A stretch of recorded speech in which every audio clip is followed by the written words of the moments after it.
So మీకు సందీప్ కిషన్ గారితో romantic scenes ఎలా అనిపించినాయి?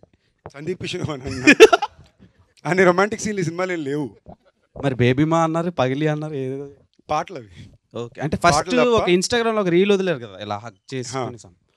యాక్చువల్లీ మేము నిజంగానే మీరిద్దరు గాట్ ఎంగేజ్డ్ అనుకున్నాం సడన్ గా చూసి. అది నువ్వు కాబట్టి అనుకున్నావు. బట్ జనరల్గా చూసావంటే మిగతా సినిమాలతో కంపేర్ చేస్తే ఒక హగ్గు ఆ బుగ్గ మీద ముద్ద అనేది మోస్ట్ లీస్ట్ బేసిక్ రొమాన్స్. అవునా కదా, హై స్కూల్ రొమాన్స్ అది. సో ఈ సినిమాలో ఆ టైప్ ఉంటుంది తప్ప I think more than that మా అయితే టైమింగ్ చాలా బాగా కుదిరింది. ఇన్ సాంగ్స్ కానీ ఇన్ ది సీన్స్ కానీ it came out very well.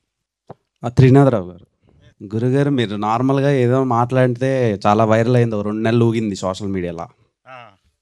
So 100 కోట్లు ఫిలిం తీసిన తర్వాతలా నేను 1000 కోట్లు కొట్టాలనుకునే డైరెక్టర్లను చూశాను, కానీ సందీప్ కిషన్ని చూస్ చేసుకోవడానికి రీజన్ ఏంటి?